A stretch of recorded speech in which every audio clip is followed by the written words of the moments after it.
এবং সেটা নিয়ে এমন একটা উৎকণ্ঠা হলো। কিন্তু বিএনপির তো অগণতান্ত্রিক কোনো অন্যায় কোনো দাবি ছিল না, বিএনপির দাবি একটাই ছিল, যেটা দেশের মানুষের দাবি, গত কয়েক বছরের দাবি, নির্বাচনের দাবি। রাজনীতিতে একদম ন্যায়সঙ্গত ন্যায্য কথা নিয়েও সব সময় স্টিক থাকা যায় না, কারণ এর লাভ লস চিন্তা করতে হয়। আমি লাভ লসটা যে কথা বলে এবং নিজের বিবেচনায় যেটা মনে হয়েছে, ধরেন বিএনপি ডিসেম্বর নিয়ে একদম স্টিক থাকলো, এনসিপি তখনও নিবন্ধনের জন্য আবেদনই করেনি এবং তারা একটু গ্রোন আপ হওয়ার চেষ্টা করছে, যে একটু তারা আরেকটু সময় চায়। সেটা কি সরকারের দায়িত্ব? না, সরকারের দায়িত্ব না, সরকারের দায়িত্ব না, বিএনপিরও দায়িত্ব না। কি জামায়াত ইসলামও তারা নির্বাচন চায় না, আরেকটু সময় নিয়ে তারা আরেকটু গোছাতে চায়। এখন এই মনোভাবের জন্য আর যত দিন যাবে বিএনপিকে তারা বিভিন্ন রকমভাবে প্রোপাগান্ডা চালিয়ে যতটা পারে বিএনপির একটু বদনাম জনগণের সামনে তুলে ধরার একটা স্কোপ তারা স্পষ্ট, যে পুরো প্রক্রিয়াটি বিএনপির এগেইনস্ট, অবশ্যই এগেইনস্টে। এত কিছু জানার পরেও ধরেন পরিস্থিতি যদি এই দাঁড়ায় যে দল হিসেবে গণ অভ্যুত্থানের পরে আগে যেমন 4টা দল ছিল, প্রথম একটা লেভেলে 2টা, আওয়ামী লীগ বিএনপি, তার পরের স্তরে জাতীয় পার্টি জামায়াত ইসলাম, এর পরের দলগুলো আসলে খুব ছোট ছোট, তারা বিভিন্ন জোটে বা একা যাই করুক। ঠিক গণ অভ্যুত্থানের পরে 3টা দল হলো গিয়ে বিএনপি আনপ্যারালাল একটা বড় দল, তার অনেকখানি নিচে জামায়াত ইসলাম এবং নবগঠিত এনসিপি। তাদের এখন কখনো ভোট করে নাই, ফলে আমরা পার্সেন্টেজের বিবেচনায় বুঝতে পারবো না, কিন্তু তাদের প্রতি কিছু মানুষের সহানুভূতি ভালোবাসা আছে, যেহেতু এই ইয়াং ছেলেরা যুদ্ধের সময় অত্যন্ত গুরুত্বপূর্ণ একটা জুলাই গণঅভ্যুত্থানে পালন করেছে। পলিটিক্যাল পার্টি বাংলাদেশের সকল তরুণরা, ছাত্ররা এই দলের সঙ্গে আছে, এমনটা তো নেই। এখন কেন আমি এই কথাটা তুললাম, যে এমন যদি পরিস্থিতি হয় যে বিএনপি নির্বাচনের জন্য চাচ্ছে এবং তারা রাস্তার কর্মসূচি ঘোষণা করে দিল, এমন পরিস্থিতি হয়েছিল যে ওই সময় সমঝোতা না হলে পরের মাস থেকে তারা রাস্তার কর্মসূচিতে, রাজনৈতিক কর্মসূচিতে বিএনপিতে যাওয়ার প্ল্যানিংয়ে ছিল, তখন জামায়াত ইসলাম এবং এনসিপি বা সরকারের অনুগত বা এদের সমমনা আরও কিছু দল নির্বাচনে যেতে চাইল না, যে নির্বাচনের পরিবেশ নেই, এখন নির্বাচন হলে আমরা করব না। তখন কিন্তু বিএনপির যত বড় দলই হোক তার একক চাওয়ায় নির্বাচন সরকার দিয়ে, এক হলো সরকারের কারসাজি থাকতে পারে যে অন্য এরা অনেক চায় না, তোমাদের আওয়ামী লীগ মাঠে নাই। এটা তো ফেব্রুয়ারির ক্ষেত্রেও এরা বলতে পারে যে আমরা ইলেকশন করব না, সেটাই বলছি, অলরেডি ইসলামী আন্দোলন তো বলেছে। সেই জন্য বিএনপির এরকম একটা জাস্টিফিকেশন তৈরি করা দরকার ছিল যে তারা কিছুটা ছাড় দিয়ে ডিসেম্বর থেকে ফেব্রুয়ারি পর্যন্ত গেল, যাতে সবার জন্য একটা উইন উইন পজিশন হয়। তারা এপ্রিলে রাজি হয়েছিল, প্রধান উপদেষ্টা তো এপ্রিলে নির্বাচন চাইবেনের কথা ঘোষণা করলেন, তখন তো জামায়াত ইসলাম সেটাকে স্বাগত জানিয়েছে, এনসিপি সেটার বিরোধিতা করেনি, বলছে যে বিচারের অগ্রগতি, সংস্কারের অগ্রগতি লাগবে, ফাইন। তাহলে বিএনপি ডিসেম্বর, ওরা এপ্রিল, সেই অবস্থা থেকে মাঝামাঝি ফেব্রুয়ারি যদি হয়, তাতে যদি সবাইকে নিয়ে ইলেকশন করা যায়, এইরকম একটা মাঝামাঝি উইন উইন পজিশনে বিএনপি যেতে চেয়েছে। এখন যদি মনে করেন, এখন যে কথা আপনি বললেন যে এখনো তাদের যে বডি ল্যাঙ্গুয়েজ জামায়াত ইসলাম এবং এনসিপির ইসলামী আন্দোলনেরও, তারা ফেব্রুয়ারিতেও এখন বলছে যে লেভেল প্লেইং ফিল্ড হয় নাই, সন্ত্রাস, এটা ওইটা, প্রশাসন নিউট্রাল না, নির্বাচন কমিশন নিউট্রাল না, নানান রকম অজুহাত তৈরি করছে। কিন্তু বিএনপি আগেরবার তাদের সম্মান দেখিয়ে একটা উইন উইন সিচুয়েশন আনবার জন্য সমঝোতার ভিত্তিতে গণঅভ্যুত্থানের পক্ষে শক্তির মধ্যে অনৈক্য যাতে খুব বেশি বেড়ে না যায়, সেটা ধরে রাখবার জন্য বিএনপি এই স্যাক্রিফাইসটা করেছে দেশের স্বার্থে। কিন্তু যদি সেই ভাষাটা এই দলগুলো না বুঝে এবং তারা যদি গোয়ার্তুমি করে, দেশের মানুষ তো বোকা না, তারাও তো বুঝবে যে বিএনপির মতো এত বড় দল, তারা তো ছাড় দিয়ে ডিসেম্বর থেকে ফেব্রুয়ারিতে আসলো, ফেব্রুয়ারির পরে পেছাতে গেলে আমার বিশ্বাস এবং আমার আবেদনও এটা, যে কোনোভাবেই বিএনপি এবং তাদের সমমনা দলগুলোর উচিত হবে না এই নির্বাচন পেছানোর দিকে এক বিন্দু ছাড় দেওয়া। তাতে করে কি হবে, বিএনপিকে অবশ্যই যত রকমের রাজনৈতিক কর্মসূচি লাগে এই নির্বাচন আদায় করবার জন্য সেটা করতে হবে, এবং সেটা করতে গেলে তার কনসিকুয়েন্স কি হতে পারে? কনসিকুয়েন্স হতে পারে এই সরকার বাধ্য হয়ে নির্বাচন দিতে পারে এবং এই দলগুলো আসতে পারে।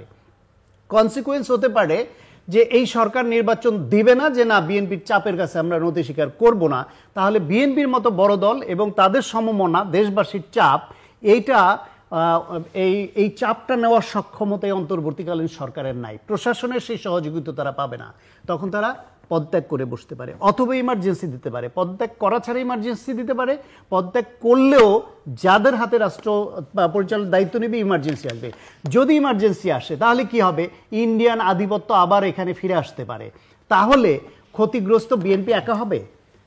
দেশবাসীর কাছে দায়ী থাকবে যারাই নির্বাচন হতে দিল না তারা, এই এনসিপি, এই জামাত ইসলাম, যারা একটু নিজেদের সামান্য লাভের জন্য দেশকে ক্ষতি করার জন্য নির্বাচন পেছানোর কারসাজিতে যুক্ত হবে, ষড়যন্ত্রে যুক্ত হবে, তাদের কারো পিঠ বাঁচবে? কোন নেতার বাড়িঘর রক্ষা পাবে ওই ফ্যাসিবাদের হাত থেকে যদি ইন্ডিয়ান আধিপত্য এবং ফ্যাসিবাদ আবার ফিরে আসতে পারে? সুতরাং আমি এই কথাটা আগেও কয়েক জায়গায় বলেছি, আমাদের রাজনীতিবিদদের প্রতি আমাদের অনেক অভিযোগ আছে, তারা সবাই দেশকে ভালোবাসেন না, এরকম নজির আমরা দেখেছি। তারা সবাই মানুষের কল্যাণে কাজ করেন না, নিজের কল্যাণ নিয়ে বেশি ভাবেন, এমন অ্যাটিচিউডও কোনো রাজনীতিবিদের আমরা দেখি।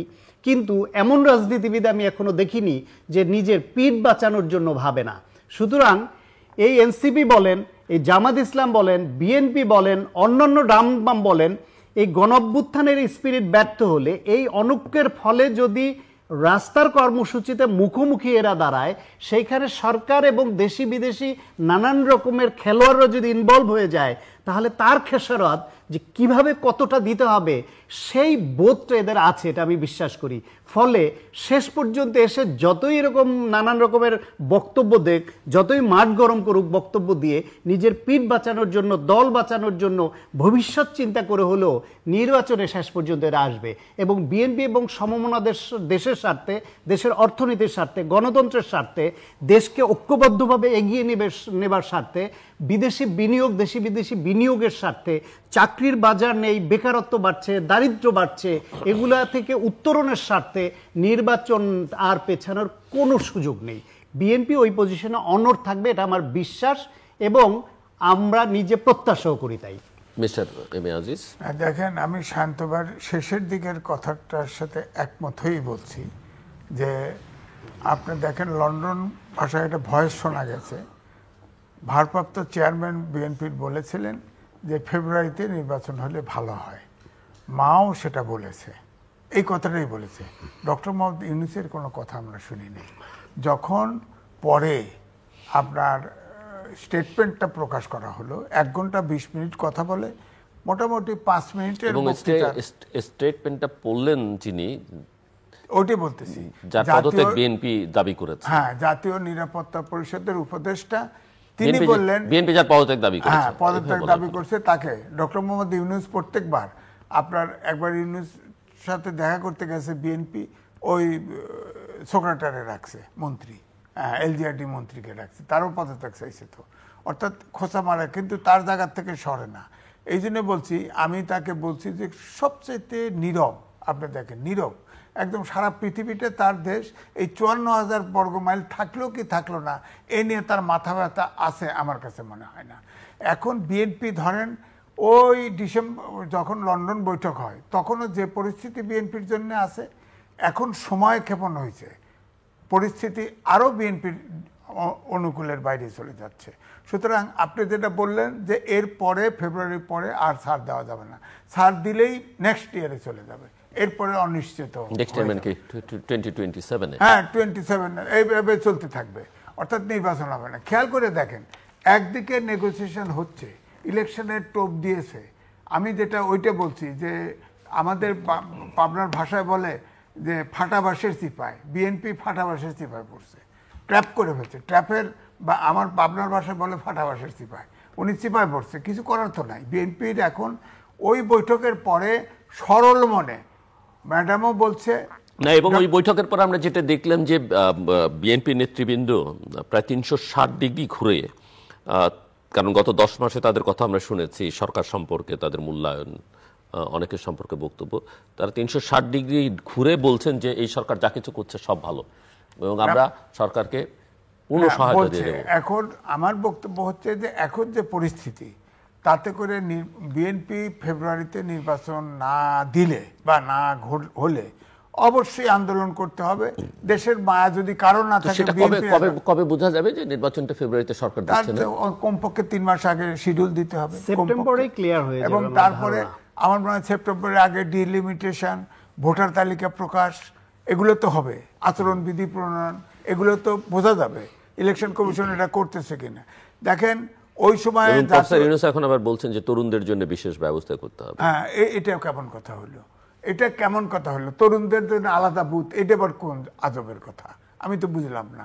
তরুণদের ভোট একটা, আবার একটা জরিপ বেরোচ্ছে 15 বছর থেকে আপনার 35 বছর, 15 বছর ভোটার, ওর মতামতের কোনো দাম আছে? এই একটা জরিপ দিয়ে দিচ্ছে, যদিও বিএনপির ভোট বেশি দেখাইছে, এটা বুঝলাম, কিন্তু এই জরিপ তো এইটাতেই বলা যায়। আর প্রত্যেক জেলার থেকে নিচে, এক এক জেলায় এক এক পার্টি, ধরেন এখন ফরিদপুরে গেলে একরকম হবে, রংপুরে গেলে একরকম, বগুড়া নোয়াখালী গেলে আরেক রকম। তো এটা তো জরিপটা অনেক জায়গায় আছে, বিতর্ক করার আছে। তো যাই হোক, সেটা বড় কথা না। আমার কথা হচ্ছে যে এখন বিএনপি, আমি বলবো যে বিএনপি আমার পামরার ভাষায় বলে ট্র্যাপড হয়েছে, আর আমি পামরা ভাষায় বলি ফাটা ভাষায় চিপায় পড়ছে, আর আমি বলবো ভদ্র ভাষায় ট্র্যাপড হয়েছে। বাংলা ভাষায় এটা কোথাকার ভাষা জানেন যে মাইনকা চিপায় পড়ছে, মাইনকা চিপায় পড়ছে, ওই আর কি। তো এখন বিএনপি পুরান ঢাকার ভাষা।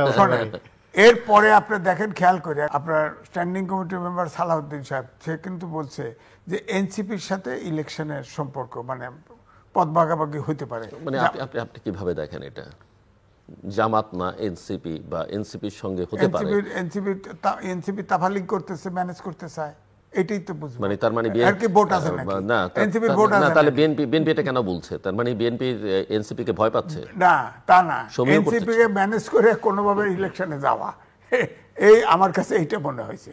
কিন্তু জামাত, ধরেন জামাতকে বলছে, জামাতকে নিবে না বলছে, কিন্তু আমার কাছে মনে হয় এনসিপি কে যেহেতু ছাড় দিতে চায়, জামাতের সাথে বহুদিন ছাড় দিয়ে চলছে, তাহলে বাংলাদেশে যদি সবাইকে ছাড় দিতে হয় এবং অ্যাডজাস্ট করতে হয়, তাহলে বাংলাদেশে বিরোধী দলকে, আর বিরোধী দল ছাড়া গণতন্ত্র কোথায় আছে? গণতন্ত্র বিরোধী দল থাকবে, ধরেন জামাতকে ধরেন কিছু দিল, দিলে তো সেই গৃহপালিত বিরোধী দল, আওয়ামী ফর্মুলায় জাতীয় পার্টি, হাসিনার মতো বিরোধী দল, গৃহপালিত বিরোধী। এই দেশে তো তাহলে আর গণতন্ত্র হবে না, গণতন্ত্রের ভবিষ্যৎ তো গণতন্ত্র হবে কোথায়? ধরেন আপনি চিন্তা করেন যে বেগম খালেদা জিয়া 2030 ওই সময় সংস্কার প্রস্তাব দিছে, এরপরে 31 দফা দিল, বিএনপির সাথে যতগুলো দল ছিল তাদেরকে নিয়ে সবার, এটা কিন্তু বিএনপির 31 এন্ডোর্সমেন্ট নিয়ে, তাদের সাথে যারা আছে সবার 31 দফা দিল। যদি সংস্কার করার ইচ্ছে থাকতো, জামাতও পরে সংস্কার সবাই দিছে, ওটাকে বেজলাইন ধরে সংস্কার করা শুরু করতো।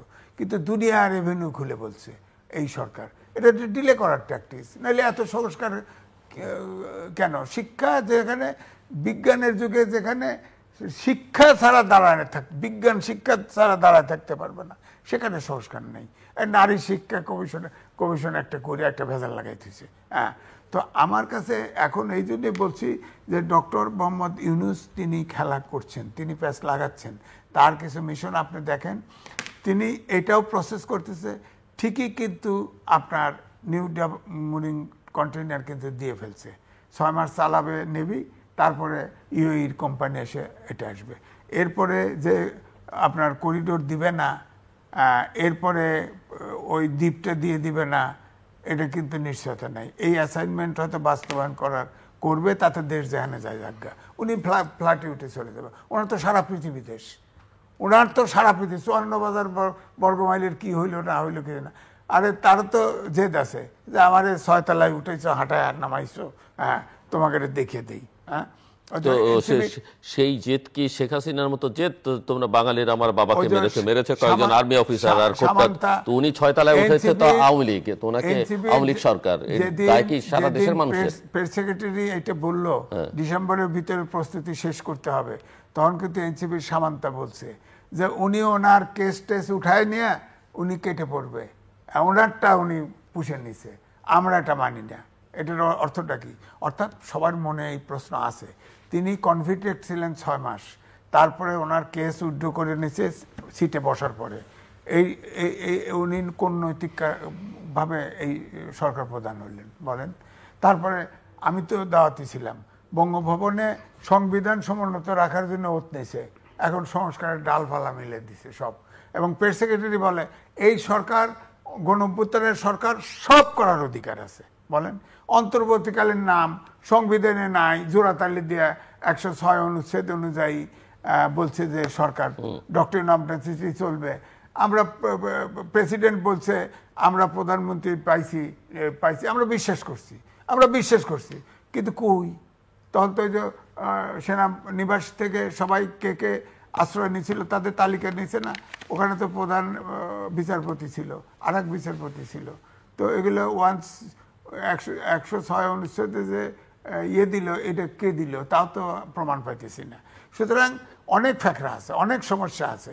তো মূল কথা হচ্ছে যে আমরা একটা নির্বাচন চাই এবং 5 বছর পরে একে খুব আন্তরিকভাবে ক্ষমতা হস্তান্তর করুক। এই পরিস্থিতিতে একটা আমরা নির্বাচন চেয়েছিলাম। উনি নানান রকম ভেজাল তৈরি করে ফেলছে। এখন দেশটা কই নিয়ে উনি ফেলাইতে চাচ্ছে এটা তো বোঝে না। ওই যে মাহমুদুর রহমান মান্না একটা টেলিভিশনে কথা বলছিলেন, উনি কয় যে আমি ওনার খুব প্রিয় ছাত্র ছিলাম। উনি আসে বক্তৃতা দিলে অন্যরা শোনে, অন্যরা বক্তৃতা দিলেও শোনে, কিন্তু ওনার প্রশ্ন করলে ঠোঁটের নিচ দিয়ে হাসে, উত্তর দেয় না। বলেন, একটা সরকার প্রধান উত্তর দিবে না, কোনো শব্দ করবে না, প্রেস সেক্রেটারিদের সব স্টেটমেন্ট দেওয়া হয়, অন্যরা অন্য কথায়, তিনি কথা বলবেন না। তেনার কাম খুলে বাংলাদেশে প্রথম দিকে 3 জায়গায় ইন্টারভিউ দিচ্ছে, 3 পত্রিকায়, তারপরে এখন খালি বিদেশি ইন্টারভিউ দেয়, সব বিদেশমুখী। যতগুলো ধরেন 11-12টা ট্যুর করছে, তার ভিতরে একটা ছাড়া সবগুলো প্রাইভেট ট্যুর, সবগুলো রাষ্ট্রের পয়সা নিয়ে বিরাট টিম নিয়ে ট্যুর করছে। আর সর্বশেষ তো আপনি জানেন লন্ডনে কি পরিমাণ অপমান জাতিরে করছে ট্যুর করতে গিয়ে, আর ওই হোটেল ভাড়া কত দিছে। তো সুততরাং আমি মনে করি জাতি যে ম্যান পাওয়ারের লাইসেন্স সহ নানান, এটা তো অনেক কথা। গ্রামীণ ব্যাংকে 666 কোটি টাকা সুদ মকুব করছে, গ্রামীণ ফোনের 400 কোটি টাকা সুদ মকুব করছে। সবচেয়ে ভেরি ইন্টারেস্টিং যে আপনার তিনি যে পুরস্কারটা পেয়েছেন, শান্তি পুরস্কার, সেটারও ট্যাক্স মকুব করছে সে। এই যে খুব বড় কোনো পুরস্কার ওনার মাপের লোকের জন্য না, এটা খুবই সামান্য সাধারণ একটা পুরস্কার, যেটা এই যে লন্ডন থেকে নিলেন। সেটা ব্যাপার না, আমরা লন্ডন থেকে বললেন না, উনি তো নোবেল প্রাইজ পাইছে। এইসব পুরস্কার যারা পাবে এটা সুদ মকুব, এটার কোনো ইন্টারেস্ট দিতে হবে না।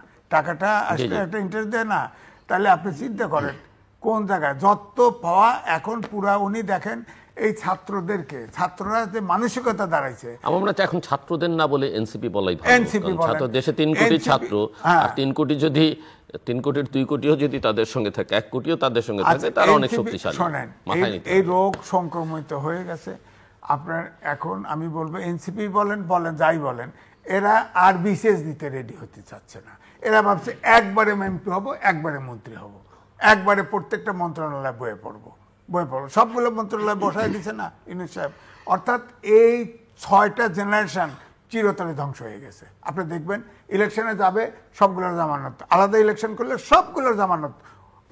শেখ হাসিনার সময় 3টা আমিডামি নির্বাচনে 3টা কিংস পার্টি করছে না, একটারও জামানত থাকে নাই। তারা তো বড় বড় নেতা ছিল, এদেরও একটারও জামানত থাকবে না। পুরা 6টা ব্যাচ, 8 থেকে শুরু করে মাস্টার পর্যন্ত, এই পুরোটা ফ্রাস্ট্রেটেড হবে।